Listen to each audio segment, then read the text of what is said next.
आज हम बात करेंगे पेशाब में जलन क्यों होती है, जलन होने का कारण क्या है और इसका अस्थायी समाधान है, बिना अंग्रेजी दवा के कैसे कर सकते हैं। इस टॉपिक पे आज के वीडियो में डिस्कस करेंगे। वीडियो को ध्यान से अंत तक सुनिएगा। सुनने के बाद आपको जो जानकारी प्राप्त होगी, इसके माध्यम से आप दोस्तों घर पे रहकर पेशाब से संबंधित समस्या से आप छुटकारा पा सकते हैं। तो चलिए दोस्तों, पहले हम कारण पे बात करेंगे, फिर हमें सावधानियां क्या बरतनी है, यानी परहेज क्या करना है। जब तक आप कारण नहीं समझेंगे और कारण नहीं हटाएंगे, परहेज नहीं करेंगे, तब तक दोस्तों बीमारी जड़ से ठीक नहीं होती है। क्यों? परहेज वही किया जाता है जिस कारण से बीमारी हुई है, इसलिए कारण हटाना बहुत जरूरी है। जैसे दोस्तों, हमारा किसी से झगड़ा हो रहा है, झगड़ा किसी बात को लेकर हो रहा है, तो हमारा मामला कोर्ट तक चला जाता है। कोर्ट में जज क्या करता है? कोर्ट में जज दोनों का पक्ष सुनता है। पक्ष सुनने के बाद बीच का जो रास्ता होता है, जो गुनहगार होता है उससे गलती मनवाता है, उसको जुर्माना दिया जाता है, तो एक प्रकार को सुलह हो गया। तो इसी तरह से दोस्तों, किस कारण से बीमारी हुई है, उस कारण को आप जब हटा देंगे तो आपका शरीर अपने आप स्वस्थ और निरोग हो जाएगा। तो चलिए दोस्तों, जान लेते हैं पेशाब में जलन होने के कारण के बारे में। दोस्तों, पेशाब में जलन पहला जो कारण माना जाता है, जब आपके शरीर का वात पित्त कफ डिस्टर्ब होता है, खास करके पित्त। जब पित्त ज़्यादा बनने लगेगा तो पेशाब में जलन होगी, एसिडिटी बनेगी, उसके कारण होता है। दूसरा कारण की बात करें तो दोस्तों, जब आप पानी कम पीते हैं, तो पानी जब कम पिएंगे तो पेशाब कम होगी, जलन के साथ पेशाब होगी और पेशाब का कलर चेंज हो जाएगा। अगला कारण है, जब प्रोस्टेट में सूजन वगैरह होती है तो उसके कारण भी पेशाब में जलन होती है, या किडनी में पथरी है तो पथरी के कारण भी पेशाब में जलन होती है, या आप कभी-कभी बहुत ज़्यादा तीखा गरम मसाला खा लेते हैं, हैवी भोजन कर लेते हैं, वो ठीक से डाइजेस्ट नहीं होता तो उसके कारण भी पेशाब में जलन होती है। ये सारे कारण हैं। कभी-कभी दोस्तों यूटीआई इन्फेक्शन हो जाता है, यानी यूरिनरी ट्रैक्ट इन्फेक्शन हो जाता है, उसमें इन्फेक्शन हो जाता है, सूजन हो जाती है, तो उसके कारण भी होता है। तो आपको देखना पड़ेगा कि इनमें से कौन से कारण आपका है। अगर खाने-पीने से संबंधित है तो पानी ज़्यादा पीजिए, बदलाव करेंगे तो सब आराम मिल जाएगा। अगर ऐसा कारण नहीं है, ये नॉर्मल चीज़ें करने के बाद आपको सही नहीं हो रहा है, तो एक बार आपको अल्ट्रासाउंड करा लेना चाहिए। अल्ट्रासाउंड से पता चल जाएगा यूटीआई इन्फेक्शन तो नहीं है, या फिर आपकी किडनी में कहीं स्टोन तो नहीं बन रहे हैं। क्या समस्याएँ, वो सारी समस्याएँ उससे आ जाएगी।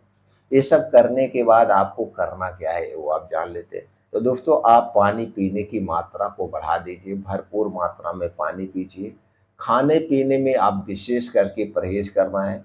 खाने-पीने की बात करें तो दोस्तों, चीनी और मैदा से बनी हुई जितनी चीज़ें, इन्हें आपको तुरंत छोड़ देना चाहिए। आप देख लीजिए, कुछ भी चीज़ खाने से पहले उसमें किन-किन चीज़ों का प्रयोग किया गया है। रिफ़ाइन किया गया तेल आपको छोड़ देना है। बाहर की तली भुनी जितने भी चीज़ें हैं आपको खाना बंद कर देना है। गरम मसाले वाला खाना आपको बंद कर देना है। ताज़ा नॉर्मल खाना खाना है। आपके खाने में सबसे ज़्यादा हरी साग-सब्जियाँ होनी चाहिए। आप ताज़े मौसमी फलों का सेवन करिए। ये सारी चीज़ें आपके खाने में होगी। और रात का खाना आपको जल्दी खाना है। जल्दी खाने का मतलब आपको 6 बजे के पहले रात का खाना खा लेना है। 6 बजे के बाद कुछ भी नहीं खाना है। 6 बजे के बाद 6 बजे के बाद पीने वाली चीज़ आप कर सकते हैं। पीने में सिर्फ़ पानी ले सकते हैं, खाना बिल्कुल नहीं लेना है। और दिन में जो कुछ भी आपको खाना-पीना है, आप वो सारी चीज़ें खा पी सकते हैं। इसके साथ-साथ कुछ दवाएँ हैं जो आयुर्वेद की दवाएँ हैं, उसे आप ले सकते हैं। आपको पूर्ण रूप से आराम मिल जाएगा। उनमें से पहली चीज़ है चंद्र प्रभावती टैबलेट। चंद्र प्रभावती टैबलेट दोस्तों, आपको किसी अच्छी कंपनी का ले लेना है। 2-2 गोली सुबह-शाम खाना खाने के 1.5 से 2 घंटे के बाद गर्म पानी के साथ आप लीजिए। इसी के साथ-साथ आपको लेना है अभिपत्तिकर चूर्ण। दोस्तों, अभिपत्तिकर चूर्ण आपको बाज़ार में मिल जाएगा, किसी अच्छी कंपनी का आप अभिपत्तिकर चूर्ण लेंगे। 1-1 चम्मच अभिपत्तिकर चूर्ण सुबह-शाम खाना खाने के 1 घंटे पहले खाना खाने के 1 घंटे पहले गुनगुने पानी के साथ लेना है। किसके साथ लेना है? गुनगुने पानी के साथ।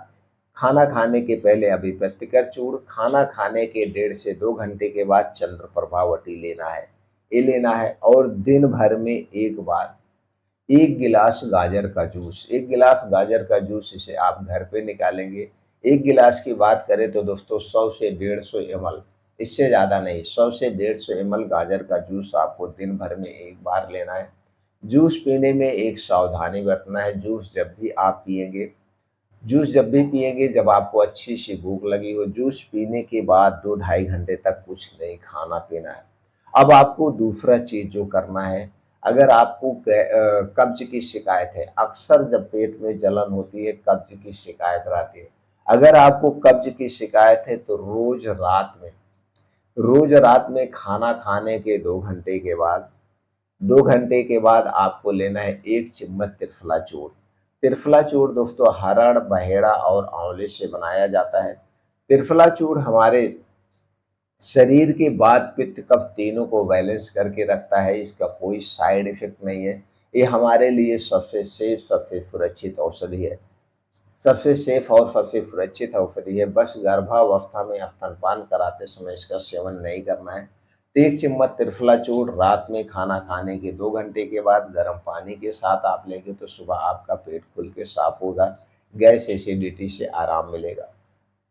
त्रिफला चूर्ण नहीं लेना चाहते तो दूसरा भी तरीका है, मुनक्का, काला मुनक्का जिसमें बीज होता है। 6 से 7 6 से 7 मुनक्का लीजिए और आपके घर का अगर दूध है तो दूध ले लीजिए। पैकेट का दूध बिल्कुल नहीं चाहिए, आपके घर का दूध है तो ठीक है। तो उसी दूध में मुनक्का डाल के बढ़िया से उबाल दीजिए। जब बढ़िया से उबल जाए तो आप देखेंगे मुनक्का फूल जाएगा और दूध मीठा हो जाएगा। अब इसी दूध को रात में खाना खाने के 2 घंटे के बाद दूध पी करके मुनक्का खा लेना है। सुबह आपका पेट खुल के साफ होगा। यूटीआई से संबंधित जो इन्फेक्शन है उसे भी दूर करने में मदद करेगा, शरीर की ताकत देगा, कमजोरी को दूर करेगा। ये आप कर सकते हैं। और रोज सुबह खाली पेट आप एक तरीका अपना सकते हैं। तो दोस्तों वो तरीका क्या है? धनिया, धनिया का पानी। आपको 1 चम्मच धनिया लेना है।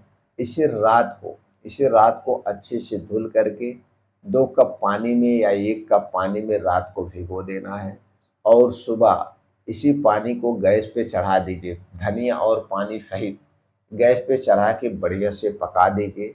जब दोस्तों बढ़िया से उबल जाए, 2 कप पानी, 1 कप पानी बचे तो इसे रोज़ सुबह खाली पेट आपको पीना है। कब पीना है? जब आप योगा, प्राणायाम, मेडिटेशन करके घर वापिस आएँगे तो इस पानी को पीना है। पानी पीने से पहले और इस पानी पीने के 2 घंटे बाद तक कुछ नहीं खाना-पीना है।